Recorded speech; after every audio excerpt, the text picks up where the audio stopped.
एक व्यक्ति गांव में बहुत ही मायूस हालत में चल रहा था। एक बूढ़े व्यक्ति ने उसे देखा और उसे पूछा, भाई क्या प्रॉब्लम है, इतने मायूस क्यों हो? और तब उसने कहा कि मैं पिछले 10 दिन से काम ढूंढ रहा हूँ, मुझे काम नहीं मिल रहा। मैं सोच रहा हूँ कि अब मैं जिंदा कैसे रहूंगा। और तब उस बूढ़े व्यक्ति ने कहा, ओके, तो एक काम करो, मेरे पास में ये 3 बड़े बड़े बैग्स हैं। तुम ये एक बैग लेकर मेरे साथ चलो और मुझे इस पहाड़ के उस साइड जाना है। और ये बैग अगर तुम मुझे वहां पर ले जाने में मदद करोगे तो मैं तुम्हें 3 सोने की अशर्फियां दूंगा। और वो बहुत खुश हो गया कि चलो मुझे कुछ काम मिला। और उसने वो बड़ा बैग ले लिया और पूछा, बैग बहुत भारी है, क्या है इसमें? और तब उस बूढ़े व्यक्ति ने कहा कि इसमें है ना पीतल के सिक्के हैं जो मुझे वहां लेकर जाने हैं। तो उस व्यक्ति ने कहा, ठीक है, चलो चलते हैं। और फिर जब वो जा रहे थे तो एक नदी आई जिसे पार करना था। वो जवान व्यक्ति झट से नदी पार कर गया, लेकिन बूढ़ा व्यक्ति वहीं पर खड़ा हो गया। उसने बूढ़े व्यक्ति से पूछा, आइए क्या प्रॉब्लम है? उसने बोला, मेरे पास में 2 बैग्स है और 2 बैग के साथ में वहां पार नहीं कर पाऊंगा। तो उसने कहा कि वो दोनों बैग मुझे दे दो, मैं ले लेता हूँ, कोई प्रॉब्लम नहीं है। उसने कहा कि मैं कैसे तुम्हें ये दे दूं, इसमें एक में चांदी की अशर्फियां और एक में सोने की अशर्फियां हैं, और तुम उसे लेकर कहीं चले गए तो? और तब उस जवान व्यक्ति ने कहा, तुम्हें पता है मेरे पिछले काम से मुझे क्यों निकाला गया? क्योंकि मेरे मालिक ने मुझे कहा कि तुम अकाउंट्स में थोड़ी गड़बड़ी करो जिसकी वजह से हमारे बुक्स अच्छे दिखेंगे, और मैं वो करने से मना कर दिया, इसीलिए मुझे वहां से निकाल दिया यार। तो मैं बिल्कुल ईमानदार हूं, तुम मुझ पर भरोसा कर सकते हो।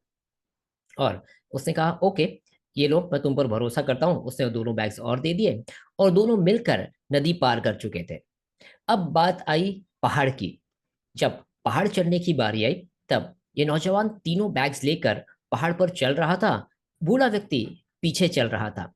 और बूढ़े व्यक्ति ने कहा कि मुझे थोड़ा समय लगेगा, तुम चाहे तो थोड़ा आगे जा सकते हो और वहां पर मेरे लिए रुकना। पहाड़ पर चलते चलते उस जवान व्यक्ति को माइंड में आया कि यार, मैं तो बहुत जवान हूँ, वो व्यक्ति बहुत बूढ़ा है, उसके पास इतने पैसों का वो करेगा क्या? इससे तो बेहतर है इसे मैं रख लेता हूँ।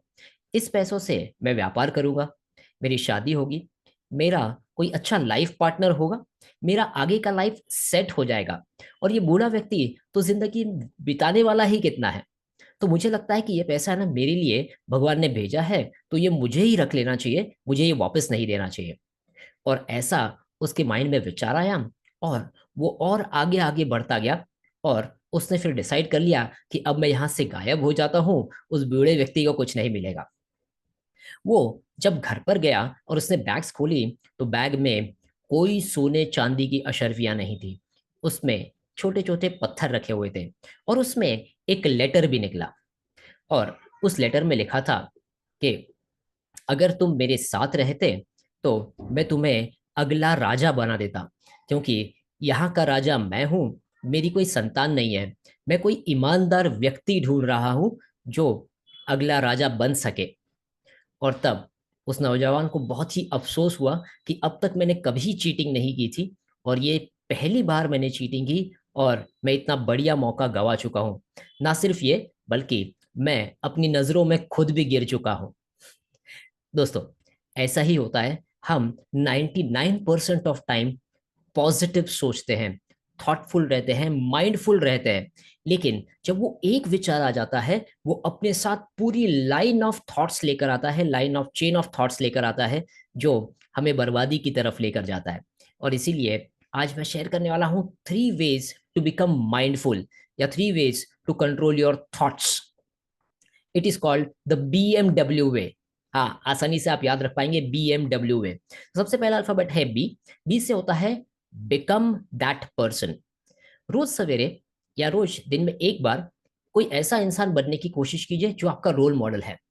जैसे कोई चाहता है कि वो महात्मा गांधी बने, कोई चाहता है कि वो हमारे PM जैसा बने, कोई चाहता है कि कोई बिजनेसमैन जैसा बने, कोई चाहता है कि वो टीचर या प्रोफेसर बने। तो दिन में वो एक बार सोचे कि ओके, मैं अब इस पोजीशन पे हूँ और ऐसी सिचुएशंस में मैं किस तरीके से बर्ताव करूंगा, what will I be. So this is the first method. रोज जब हम लोग एक बार ये चीज करते हैं तो हमारा माइंड उस तरीके से ट्रेन होते रहता है। The second alphabet is M. M से होता है मेडिटेशन। रोज सवेरे मेडिटेशन करने से हमारा अवेयरनेस बढ़ता है। और जब भी ऐसा कोई भी थॉट, नेगेटिव थॉट आ जाता है, आप तुरंत उसको पॉजिटिव थॉट से चेंज कर सकते हो या उसको डिस्कार्ड कर सकते हो, क्योंकि हमारी अवेयरनेस उतनी हो चुकी है। अगर हम लोग मेडिटेशन नहीं करते तो हमारी अवेयरनेस नहीं बढ़ती, और खास करके उस समय पर जिस समय हमें वो अवेयरनेस आनी चाहिए। इसीलिए everyday meditation makes you more aware about your thoughts. And last alphabet W, W से होता है राइट। रोज आपके जो भी डोमिनेंट थॉट्स होते हैं, जो कि 10 15 या 20 होते हैं, रोज आप उसे एक पेज पर लिखिए। जब आप अपने थॉट्स पेज पर लिखते हैं और उसे पढ़ते हैं तो सोचते हैं okay, this is a thought I need to change, या ये आज की तारीख में मेरा एक डोमिनेंट थॉट है जो मेरे लाइफ के हर डिसीजन पर प्रभाव डाल रहा है। और अगर आपको उस डिसीजंस को बेटर करना है तो आप अब वो लिखना शुरू कीजिए जो आप सोचना चाहते हैं, जो आप बनना चाहते हैं। सो राइट डाउन। सो ये 3 पावरफुल टेक्निक है जिससे आप अपने थॉट्स को कंट्रोल, ड्राइव या नेविगेट कर सकते हैं। The BMW technique, become that person, meditation and write it out. इन तीनों में से आप कौन सा टेक्निक आज यूज करने वाले हैं वो जरूर कमेंट में बताइए। Have a nice day.